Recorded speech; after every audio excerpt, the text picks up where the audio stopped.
Okay, hello everyone. George Webb, and I am in the shizzle. I'm in the hizzy. I'm in the house.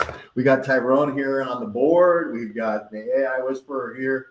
We've got Mark, the Incredible, here, and the Super Jew Aaron Adler. So we got them all, right? Tyrone, we got everybody here. Tyrone's going to cut in here maybe and give it. Yeah, everybody's here. All right, all right. So today what we're going to do is basically socialize the story. I normally don't have the benefit of having the big whiteboard. I normally don't get to have a great sound guy. I don't normally have the AI whisperer who helps me do data modeling and reminds me of my Bayesian mathematical models. I don't have the experience of Mark, who owns this place and also has a tremendous amount of experience on watching other social media platforms to let me know stuff that's going on, along with the Super Jew. So I got them all. So this is great being here. And it's a little bit rainy today, which is good because that's why we're in the studio. That's why we have the studio. And we're having a Second Amendment training class next door, 12 card carrying, concealed weapon carrying citizens. So I don't think Antifa is going to give us any problem. Mark, would you like to add anything? Not yet. Not yet. Not yet, but he'll be there. He'll be there. So the awesome piece of this is we're getting people coming in from all over the country. We got the Karma Doc, America's frontline doctor, the only real one. And we have people like that, and we can't go through all their names and all their qualifications, but they all come in and add their expertise. And you might not think that that makes a difference. You might not think, oh, well, everybody's just coming in and throwing in their pet theory or their pet conspiracy theory, whatever. That's not the case. Actually, it helps analyze the data. It helps us make insights from the data. It helps us take the tremendous volume that we have of video that's coming our direction from these different cities that we've asked for the video, and helps us hone our search in so we can help complete the story. So I wrote a Substack this morning, and the Substack basically is, get ready for this one. All stories have a beginning and a middle and an end. I know, I'm really glad I got on a limb there. All stories have a beginning, a middle, and an end. If you're told a story that you're supposed to believe, you should make it have those three requirements. It should be like a three-legged stool. It should be the beginning, middle, and end, right? Dorothy, there's a tornado. She gets thrown to the land where she's lost. She has to find the Wizard of Oz. The Wizard of Oz gets her home. That's the beginning and the middle and the end. If it was just Dorothy out in a poppy field, dressed up with three guys who've dressed up for Halloween as the Scarecrow and the Tin Man and a lion, and she spends the night in a poppy field, that's the middle of the story. You would think, hey, this isn't something we want to celebrate every Halloween. This isn't something we want to celebrate every Thanksgiving.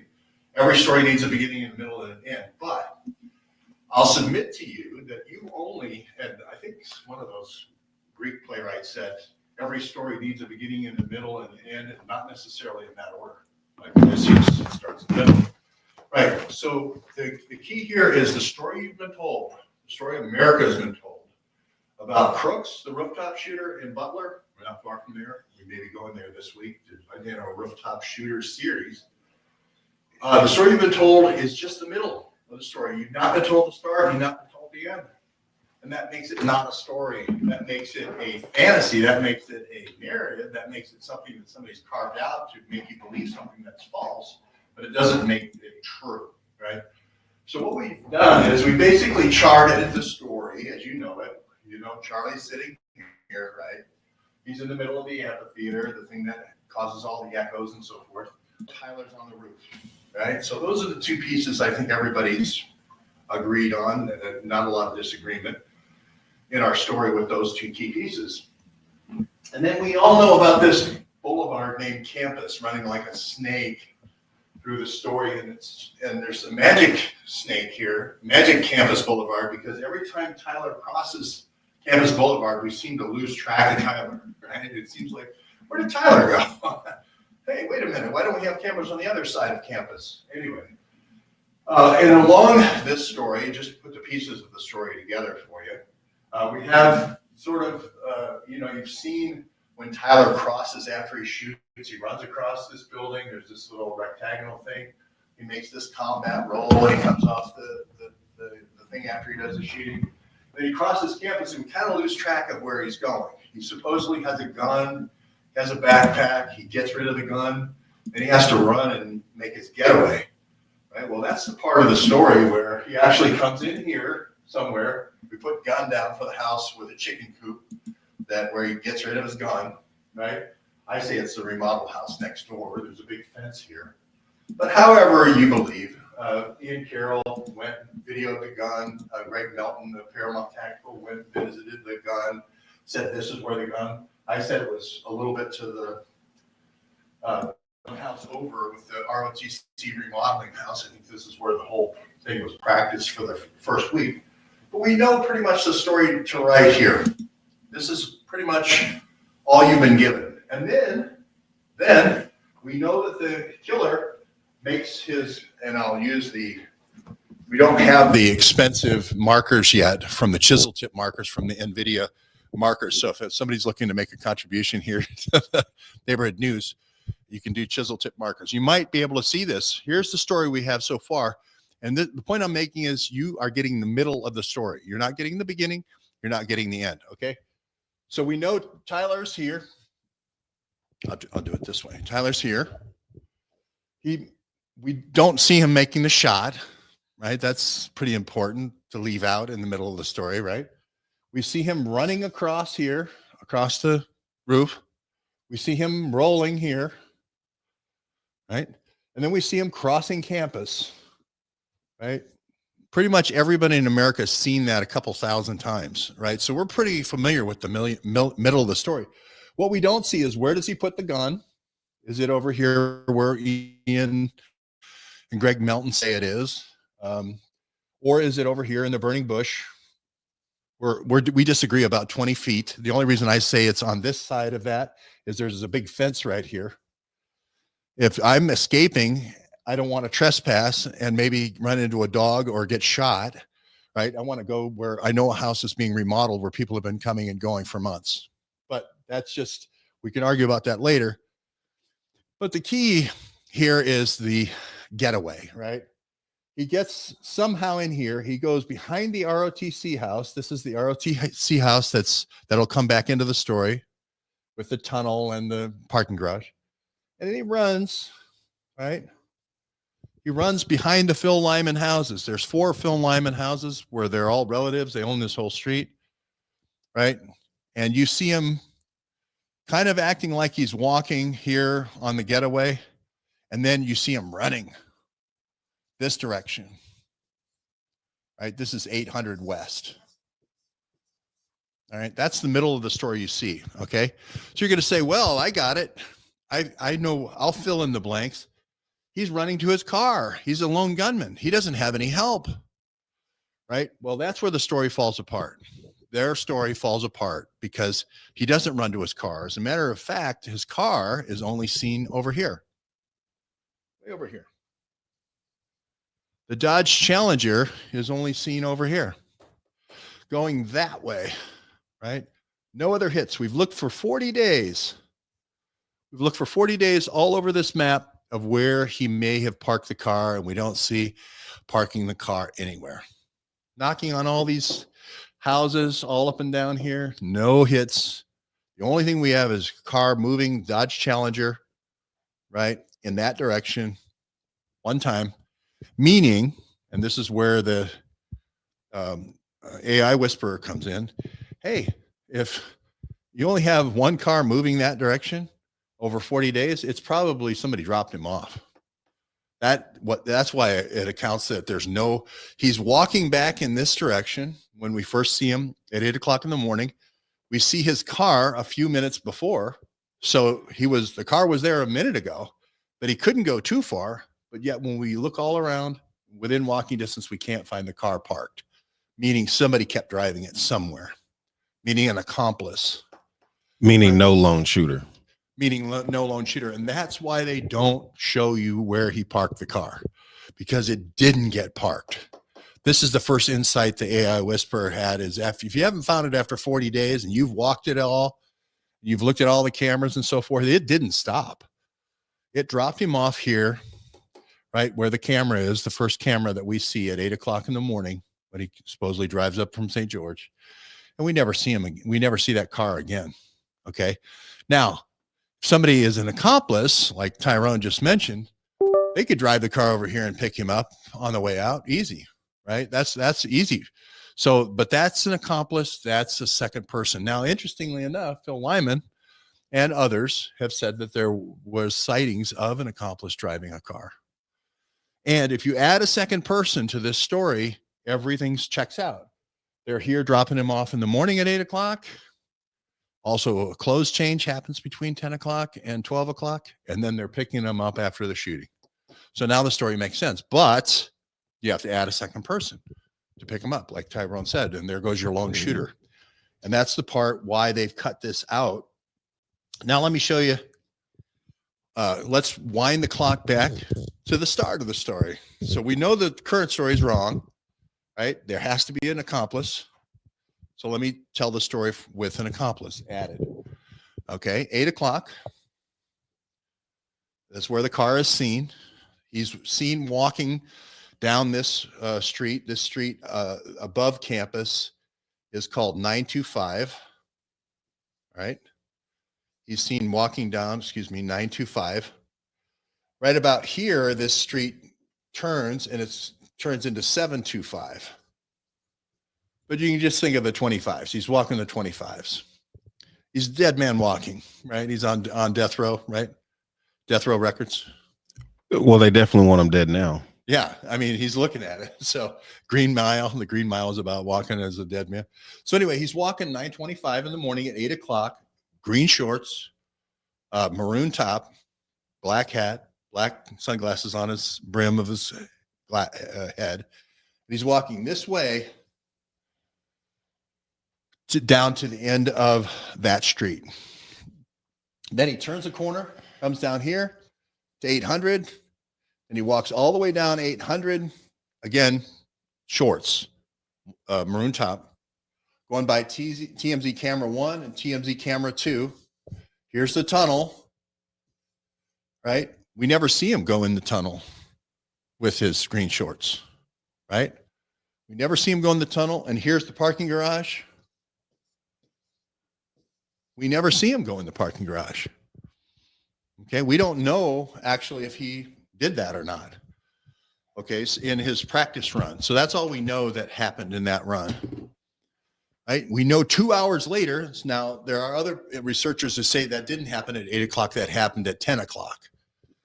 Right? And therefore, the car could have been farther away. He could have parked the car farther away. It still doesn't explain the escape. Still doesn't explain the escape. So you still have to account for two people. Now, here's the 10 o'clock walk with the Mauser in his leg, right? Remember the gun in his leg and he's limping? We don't see this part of 925 where he's limping. We don't see this part of 725 where he's limping. Where we pick up the limping is right here at about 725, down to 800, down through the tunnel. That's where we get that one hit here, camera hit here. Then he goes underneath the tunnel in the parking garage, and he's got that second hit here. Okay. Then we don't see anything. We don't know how he got to this roof. I think he gets to the roof by going this way and going up the stairs here, but we'll see. We don't have that camera. We don't see him again until here, 3. Is this him going down the tunnel? Well, yeah, that's him supposedly, but to me, that looks like somebody else. I don't know. That's him going down the tunnel, supposedly. It's kind of hard to see his facial features in this picture. It looks like Robbie Hill. It doesn't really look like Tyler. There's another closer picture than that. Look at this one. Yeah, different backpacks, right? Different person. So there's all kinds of problems here with saying it's one person, because Tyler's already made a change now, and he's got clothes he has to get rid of. He has to change back into the maroon and shorts. He's got to store these. But my point here is we've got him going from here, from 3 to 4, where he crosses campus. We have a video of that. And then 5, we have him running, and we lose him about right here. Right?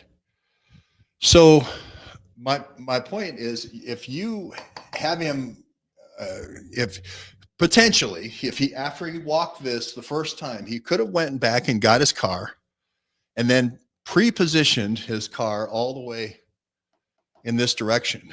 But then we would have gotten a hit on the Charger. We would have got a hit on the Charger while he was doing his first walk on a camera somewhere over here. And after he pre-positioned the Charger over here, we would have another camera hit. We don't.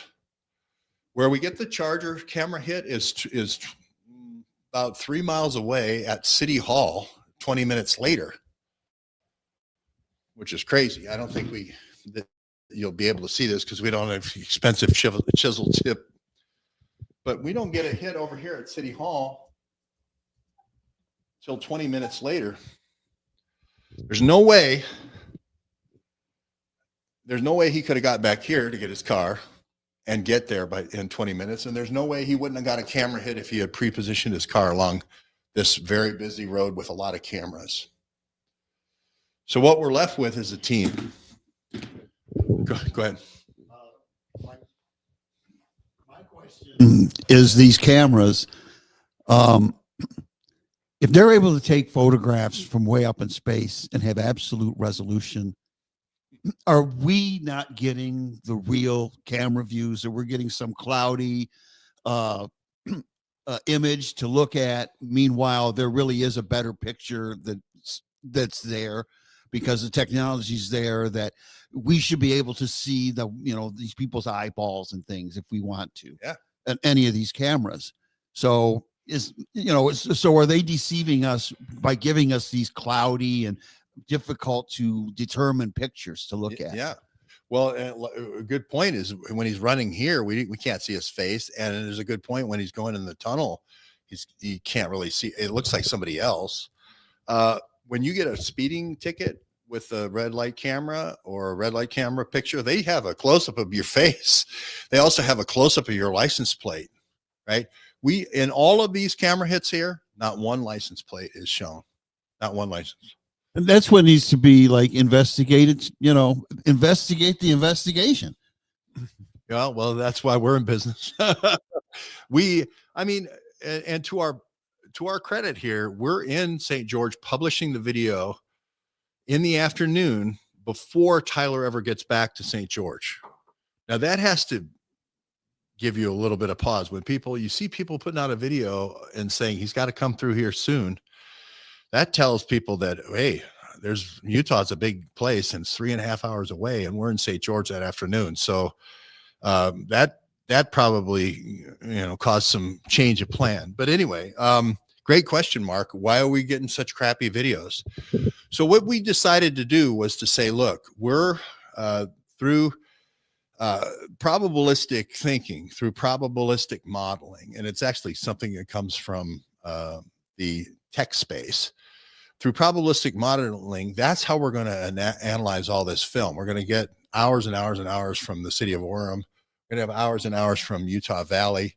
Some people are saying, oh, we got the Jack Posobiec. I saw Jack on with, I think it was Greg Hughes saying, oh, we're going to, or maybe it was Stephen Gardner saying, oh, we're going to use their phone. We're going to track their phone.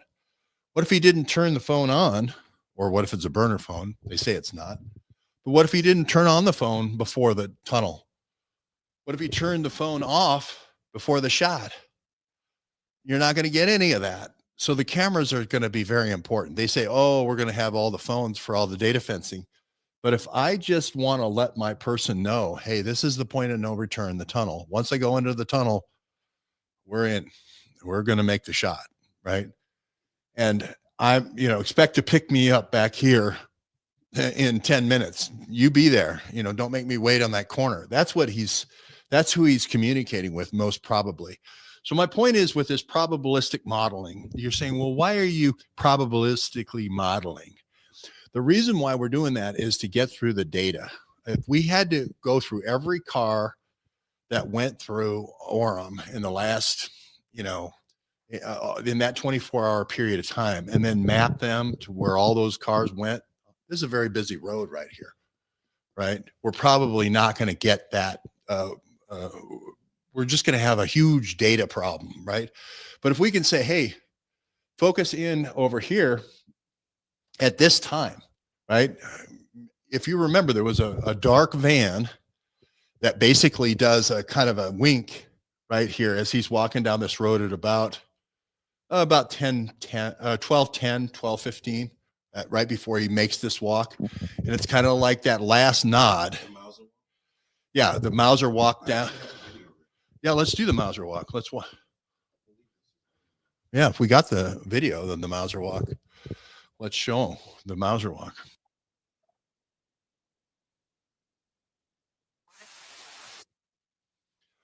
But you'll see in the Mauser walk, you'll see, first of all, if he's up here over on this side, and this is a straight line to the assassination, the only reason to go this way, the only reason to go over here is diversion. The only reason to go by these cameras here and this long walk rather than this short walk that's guarded by foliation, the only reason to do such an obvious walk this way is for the cameras. And remember here we go. This is about 12:15.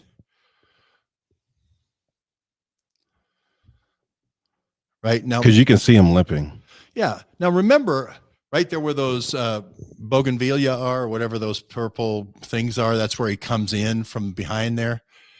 He doesn't have to make this walk out in the middle of the open street here, right? He has this walk available to him, which is covered by fencing and so forth, and he can get quickly into a building. Go ahead, Mark. I was just wondering if he's not carrying a Mauser, that maybe he hurt himself when he jumped off the roof, and he's just limping because, he hurt his leg or something on the way down.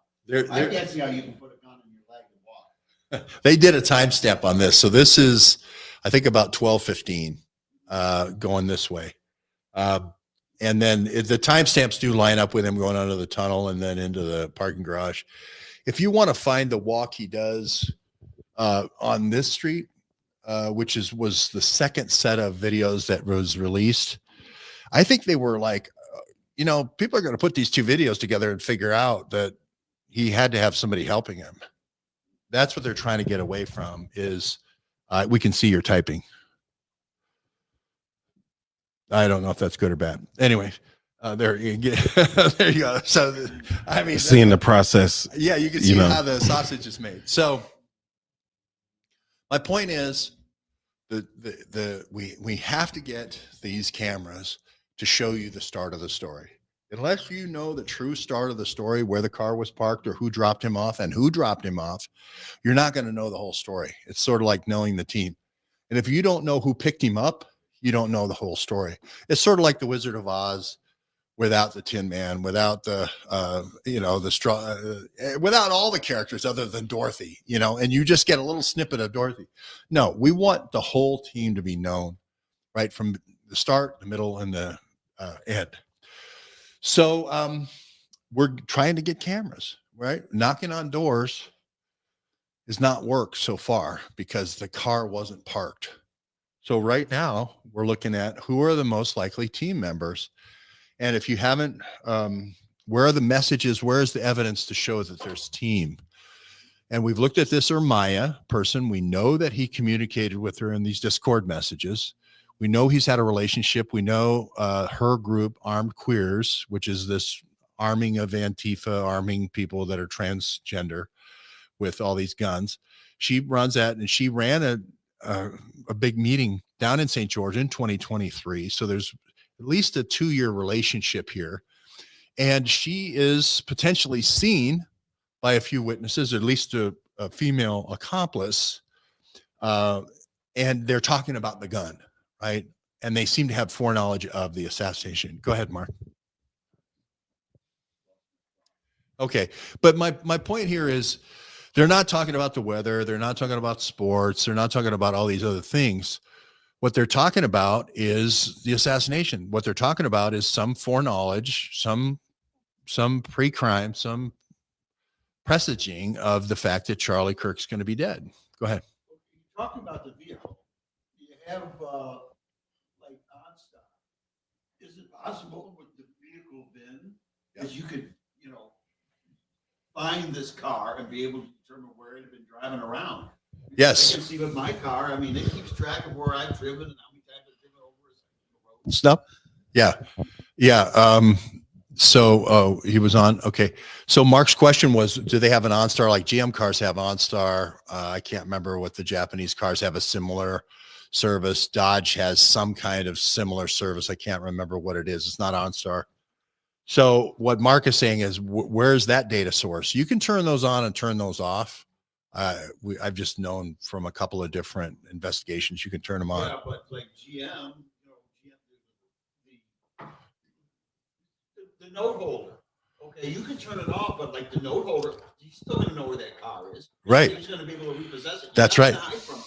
So as far as they can find that car. Yeah. And they can determine where that car has been. I agree with that. And here's the walk. Oh, this is great, Tyrone. Here's the walk down. Oh, yeah. If you back that up, here's the walk he makes down 800 south, right? So we know he also walked this distance. The part everyone is saying is, oh, well, he walked this distance in the morning in his shorts. So did he really do a Mauser walk that whole length here? I don't think so. I think somebody drops him off here in that van. And you'll see the van stop really briefly at this corner by there. It's the van stopping. So we think that that van is the one to look for, right? So this is a matter of, here he comes down the street, and you see me on my YouTube walk this. This is downhill. He's coming down this hill. He just went by 725. He just went by here, and he's walking downhill this way. And now watch this nod or wink that he gets from the van.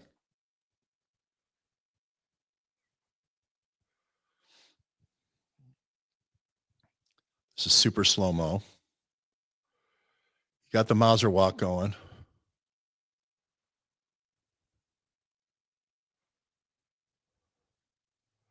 Not that white one, but it's coming up. They're even mentioning that he's dragging his leg. Would you accept this type of camera work for millions of dollars of investment? You can't see shit from it other than, it's a shadow. Right. It's very, my belief is that there's better quality video of these scenes here that we're not being allowed to see. are you going to be able to have him go to the corner so we see the Okay, yeah, I'll speed it up a little bit. well, you don't have to speed it up. I just want to see if he goes to the corner and then you see this dark van, give him a nod. Yeah, this isn't the raw video. This is like a investigators looking at it, but eventually they let the video play to the corner. Yeah. That's why I put the CC on, because he's saying some stuff too. They're saying he looks like he's taking a phone call and then he puts the phone back in his back pocket. Now, when he gets to he is holding his hand up to his ear. Yeah. When he gets to this corner here, this is where I think he is met on the way out, on the exit, right? Right about this corner right here. And if you're actually going to go kill somebody right now and you want to get out of there, you're making sure that that guy's going to be right here when you're ready to go. So watch this van when he meets this guy. It should be coming up here if you play it forward. Right as he crosses that telephone pole, right there, the van makes a quick stop. It, to me, looks like, I don't know, is that a Ford Explorer? Kind of a two-tone. That grill should be distinctive. Maybe that's a Chevy Suburban. I don't know what it is. But that, after talking to the AI Whisperer, that's the car we need to look for, not the Dodge Challenger. Should there be a handoff sometime there? Well, it's so quick. It's so quick that I think it's more of a, hey, we're doing this. You know, like there's a go, no go here. And like, okay, I'm going to go get in position because that car has to. It looks like an Explorer almost. It looks like a Ford Explorer too. But see how that has the longer window here? Yeah. I'm sure somebody's done the analysis on what kind of car that is. We just need to ask a car guy. He wouldn't recognize it. Yeah, if you take a snapshot, if you take a snapshot and put it into Chat GPT, it'll tell you. Yeah. As a matter of fact, I'm going to go ahead and take a snapshot of that, and don't move it right yet. This is live how we use ChatGPT in America here.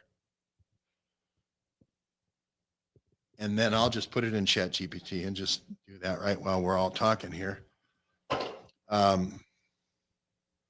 What type of car is this in this picture? What type of truck? What type of SUV? All right. And then we'll give you we're not going to keep our viewers waiting on this stuff. This is immediate delivery. We'll see what they say, but you can get pretty good analysis by ChatGPT.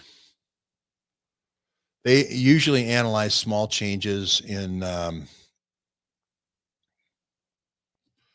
Chevy Suburban or GMC Yukon XL, 2015 to 2020, boxy, long extended rear quarter, typical long wheelbase of GM SUVs, chrome grille and trim. Yeah, the Yukon's a little bit longer than the Suburban. the Explorer, I think. Yeah, Yukon or a Suburban. It could be a Chevy Suburban or Yukon XL, 2015 to 2000. I can determine via trim level, LTZ or Denali if you would like me to do that. Yes, I would like you to do that. Sure, you're working for me, right? For now. For now, until the robot farm, until we all become pet treats. So my point is that for our data analysis, there's literally, I don't know, I've walked that street so many times I can't count, but I mean, I'd say there's a car every 10 seconds. In rush hour, there's a car every 5 seconds. So we have a massive data problem if we're not looking for the right car. Especially when we get into that car going somewhere else, like. And it definitely St. slowed George. down. Definitely. Every other car is just, zipping right by. So, And they also kind of move over a little bit, kind of this, it's almost like they yell something to them, like good luck, or, go get a, like you were saying, maybe a handoff or sending a message. Yeah. It looks, I don't see him going to the window like there's a handoff, but yeah, because he's standing behind the pole when the car passes. yeah. But it's saying here, it looks like projector style headlights, C-shaped, were introduced in 2015, distinctive to the Denali trim package, the Denali trim package. That helps a lot in terms of data reduction, right? That means we can then tell our AI engine, and I've talked to the AI whisperer all last night about how to do this, because we're going to have so many hours and hours and hours of footage. But if we can hone in on the right vehicle and the right vehicle set, we got a lot better chance of getting through the work, because it's going to be a tremendous amount of work. Go ahead, Tyrone. Do you have something that you want to throw out? I was just looking at some of the comments. Okay. Deborah said, would Tyler have been at Ermaya's house in Midvale? Could you bring up a map of Midvale? I forget where Midvale is exactly. I thought Midvale was near Salt Lake City. So I need to figure out where that is. But this is what online journalism is all about. This data fencing, like, hey, you should data fence the house where Twigs was, because Twigs had all these people coming in from all these different states. Yeah. Okay. Yeah, that's in Salt Lake City. Okay. Good question. I think her house would be a very good house to data fence. The problem with data fencing, and the reason why we went with a camera out first, is because the cameras are free. Data fencing is expensive. Yeah. Data fencing is expensive. I guess I should go and ask for now Midvale's cameras, though. If I didn't know that that we might get a hit there, but that's a great idea. And that's citizen journalism, right? It's easy for me to ask for the cameras. What we have to do is make sure we ask for the right vehicles, right? And make sure that our AI isn't overwhelmed, because when you overwhelm the AI, it kind of like, it just takes forever to get an answer. Go ahead. Also, Arthur Stone had asked earlier, could the car have been inside a residential garage for pickup? I looked into that. The remodel house is perfect for that. The remodel house, there was Because it was unoccupied at the time. it was occupied like a lot of contractors coming and going. Oh, okay, but nobody living there right now. No, but nobody's living there. That's why I also thought this would be the place. He said he practiced for a week. That's also the place I thought he might have practiced. So, see, the FBI's calling us, trying to interrupt us. Was that Aaron? Oh, Aaron's calling. Yeah, maybe Aaron's saying something's bad with the broadcast. Go ahead. Oh, he would just mention his mic wasn't on. Oh, okay. All right. Technical His mic issue. wasn't on. Oh, Yeah, I got technical you. issues. Aaron was setting the. But I already secretly fixed that. Oh, yeah. I saw you do that. Okay. All right. So, what I love about doing these sessions is every time we do it, we get a great idea or two or three, like the Denali. I would be interested to see a compound search of Denali with Tyler Robinson on the web and see what kind of hits we get for Denali on Tyler Robinson or GM Yukon. There has to be like an online discussion group of what car that was. I think that car is going to be really important. Charles had said that's a custom Oldsmobile Chevy was his guess. Charles Heald, is that Charles? Yeah. Oh, Long time viewer. yeah, no, I know. Well, and that's the other thing that we'll have to ask the AI whisperer is, can we put in a set of images, even though, like Mark said, they're so fuzzy and they're like taking it from Mars. Can we put in a set of images and have it have a fuzzy search? No pun intended. And that's something I'd have to have the AI whisperer weigh in on, because we don't want to put it in too tight and then have it be just the wrong make or model. Go ahead. Is it possible again with Is this mic on? Sorry, go ahead. Is it possible with the technologies we talked about earlier, like OnStar and that, okay, that you can go and just look for Chevy Denali's on that day and just see where those vehicles were, and track those cars? I'm going to ask that question to ChatGPT, because that's a great question. Is it possible that OnStar for GM, you can filter if you're law enforcement or an investigator looking for a particular make and model? If OnStar will allow you to do that somehow through the numbering scheme or through its filtering search methods, that you could find a particular vehicle at a particular place at a particular time. We'll find out. We'll see what ChatGPT says, because that would help us tremendously. If we get a hit for a Denali at that corner at 12:20 or 12:15, then we can just start following it from there. And that, I know all the GM vehicles use OnStar. So that's, and whether or not you use it or turn it on, you can get, yeah, unless you paid for it, right? Unless you paid for it. Because yes, the short answer is no. OnStar will not make the make and model public to sweep across its subscriber feed. They can locate a specific GM vehicle. They can for law enforcement, but only under limited conditions, usually when an investigator supply a specific vehicle identification number for a VIN number, or the subscriber count info or license plate, or it's confirmed missing or involved in a missing persons. So there's a whole OnStar request. So interesting though. It is possible, technically, not possible. Not at our level, but Not at law enforcement. There is, yeah. So that's a great question. So I'll just go to the chat and go to chat questions right now. And we can take. Yeah, chat, send us some questions. Yeah. I don't know if I can rebroadcast this, but I think I will. I think I'll take this and upload it and then rebroadcast it on Twitter for the chat.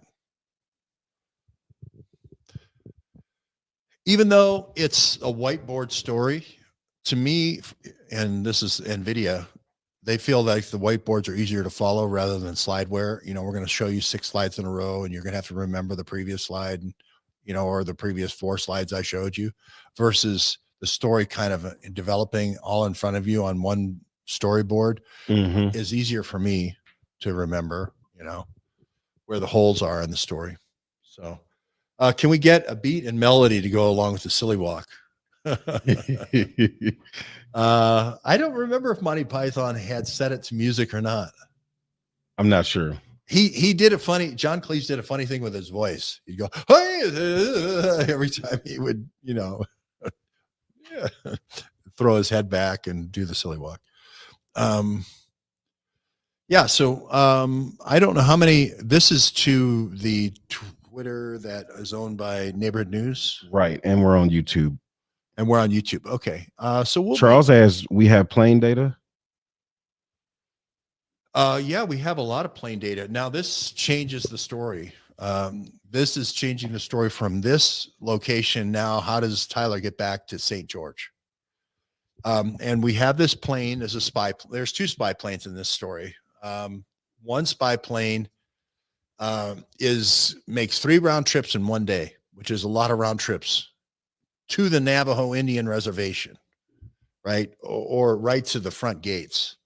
Now that's either because there's a lot of BYU contributors that have their colony of wives and they're living polygamous lives and they're riding the, you know, unique express, and they can't all be transported in one go. So the plane needs to make 3 round trips, or else there's a huge run on Navajo by Navajo women of triple lash eyeliner, you know, in one day. I can't even imagine how expensive it is to run that jet.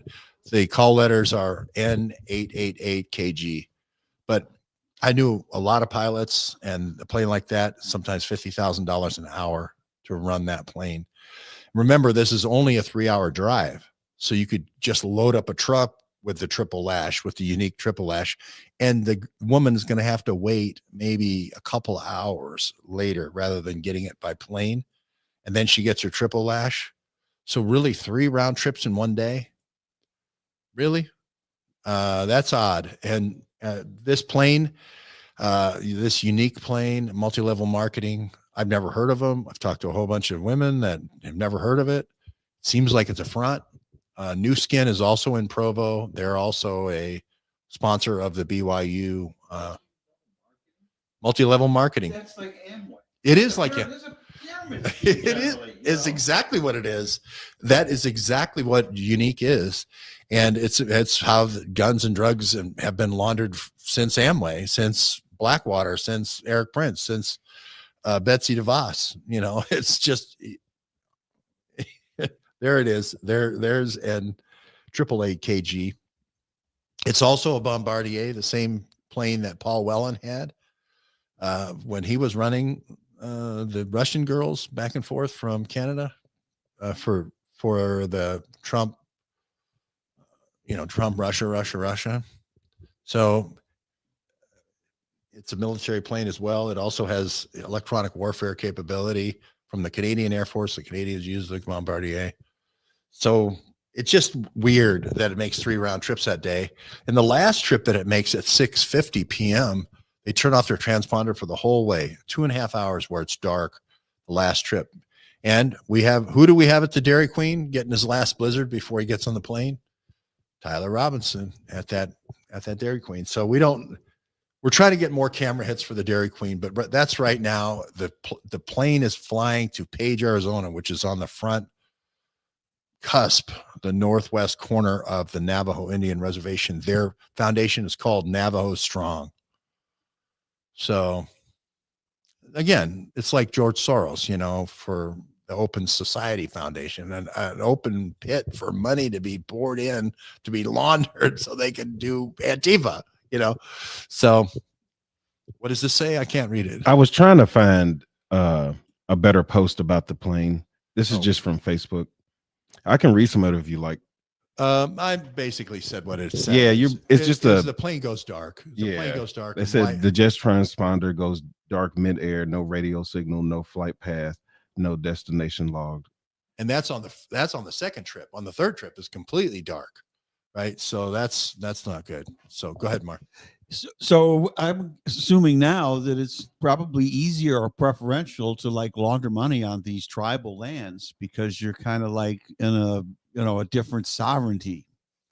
And That's right. You remember Wounded Knee, which is the FBI agents aren't allowed to go in. Federal government's not allowed to go in. That's why Jack Abramoff did all of his Casino Jack, Iran-Contra laundering on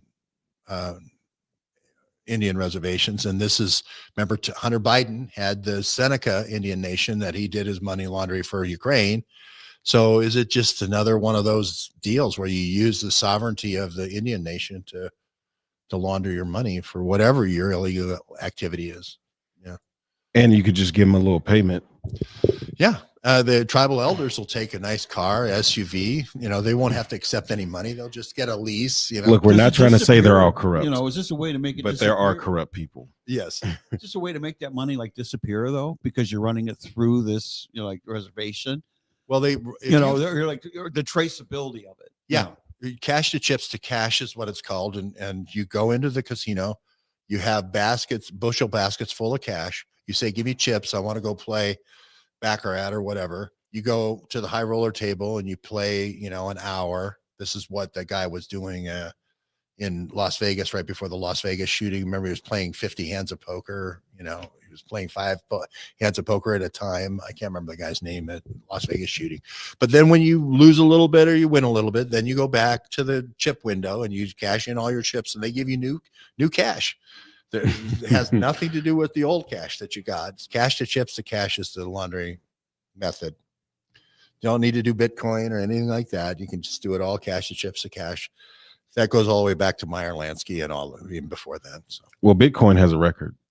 Yeah, Bitcoin is not a good way to do it because there's a track and trace. Right. It's supposed to be transparent. Right. Even though people still do lots of illegal things with it.